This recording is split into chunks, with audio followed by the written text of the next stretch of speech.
의사일정 제7항 서울특별시 교권보호와 교육활동 지원에 관한 조례안 제2의 건을 표결할 순서입니다만, 정문진 의원님께서 의사일정 제7항에 대하여 토론 신청이 있었습니다. 정문진 의원님 나오셔서 토론해 주시기 바랍니다.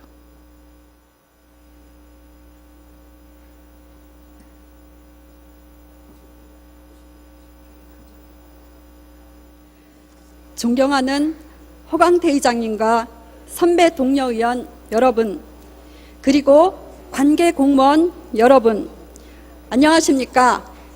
교육상임위에서 의정활동하고 있는 양천갑 1선거구 정문진 의원입니다. 학생 인권과 더불어 교권도 마땅히 존중되어야 하고 보호되어야 한다는 점에서 본 교권 보호에 관한 조례는 환영받아야 합니다. 교육의 질적 향상을 위해서도 교원의 권리는 어떠한 형태로든 보장되어야 한다는 점에는 결코 이견은 없을 것이기 때문입니다. 그러나 몹시 안타깝습니다. 지금 우리 사회가 교권을 보호하기 위해 조례 등 법 체계가 필요할 지경에 이르렀다는 증거이기 때문입니다. 교원 단체에 접수된 교권 침해 사례를 보면 매년 급격히 증가하고 있습니다. 2007년도에 204건에 불과하던 교권 침해 사건이 2011년도에는 287건으로 현격히 증가했습니다. 학교라는 특성상 외부의 노출을 꺼려하는 것을 감안하면 우리가 모르고 지나치는 교권 침해 사례는 훨씬 더 많을 것이라 생각합니다. 최근 2년간 우리 사회를 뒤흔드는 사건이 많았습니다. 친구들과 싸우는 것을 말리던 여교사가 학생에게 폭행을 당한 사건, 수업시간 중 자신을 꾸짖던 여교사를 폭행한 남학생이 결국 경찰에 입건되는 사건, 중학교에서 학생이 교사에게 폭언과 함께 폭력을 휘두른 사건 등은 물론이고, 담배를 빼앗긴 중학생이 교감을 폭행한 사건, 학부모가 학생들 앞에서 교사를 폭행한 사건, 여중생이 교사의 머리채를 잡고 폭행하여 상해를 입힌 사건 등을 보면 그 어떤 것으로도 끊을 수 없는 사제지간의 전통적인 가치관은 붕괴 직전이라 해도 과언은 아닙니다. 2012년 3월에 서울 학생인권 조례가 실시된 뒤 한 달 동안 교원단체에 접수된 주요 교권 침해 사례를 보면 차마 입에 담을 수 없는 것들이 많습니다. 얼마 전 언론에는 모 중학교에서 3학년 담임 교사가 후배 돈을 빼앗은 학생을 혼냈다가 오히려 담임을 그만둔 사례를 보도한 바 있습니다. 문제 학생에게 엎드려 뻗쳐를 시킨 걸 두고 학부모가 학생인권 조례를 위반했다며 문제를 삼았기 때문입니다. 또 다른 중학교에서는 말다툼하던 남학생을 말리던 여교사가 학생들로부터 XX년아 왜 시비야 맞짱 뜨자는 욕설을 들었다고 합니다. 서울 학생인권 조례 이후 교청에 접수된 교권 침해 상담은 하루에 10건에서 20건가량으로 지난해보다 2배 수준입니다. 전화는 대부분 교사가 문제 학생을 생활 지도하려고 해도 학생인권 조례를 내세워 학생이나 학부모가 항의하기 일쑤여서 교실이 통제불능에 놓이고 있다는 내용입니다. 존경하는 허광태 의장님과 선배 동료 의원 여러분, 언론에 보도된 교권 침해 사건을 보면 내용과 수위가 도저히 용납할 수 없는 수준입니다.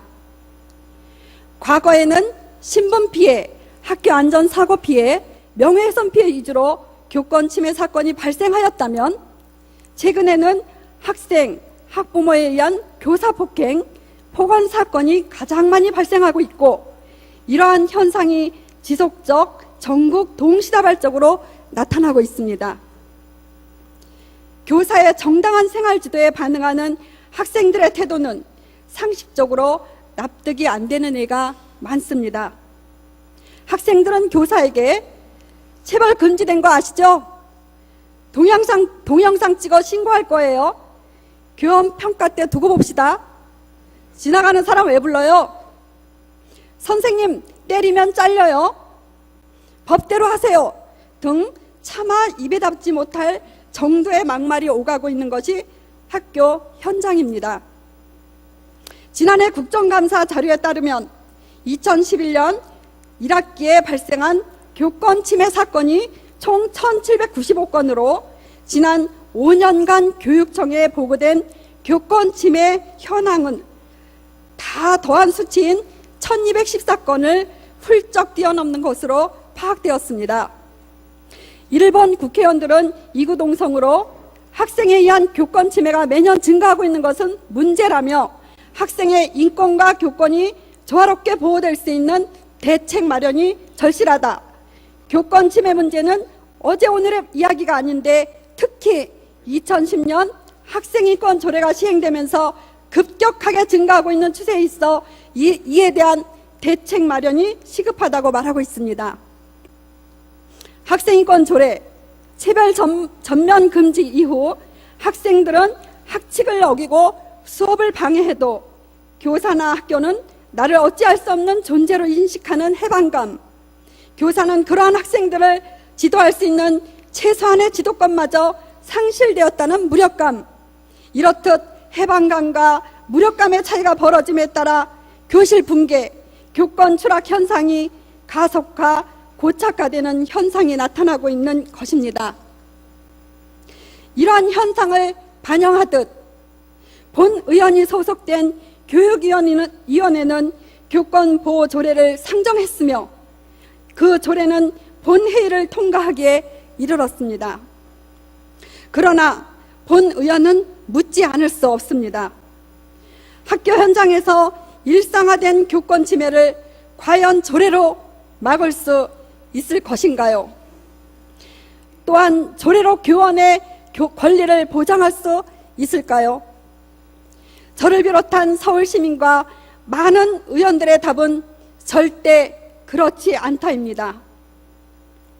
존경하는 호강태 의장님, 그리고 선배 동료 의원 여러분, 본 의원은 본 조례가 학교 현장의 문제점들을 충분히 살피고 있지 않다는 점에서 반대를 분명히 하며 다음과 같이 교권보호 조례의 문제점을 지적하고자 합니다.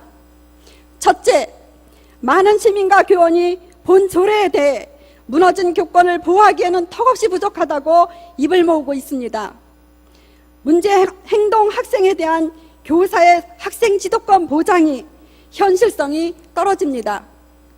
많은 교사들이 본 조례가 선언적 생색내기에 머물러 실질적 교권 보호를 위한 근본적 대책이 될 수 없다고 말합니다.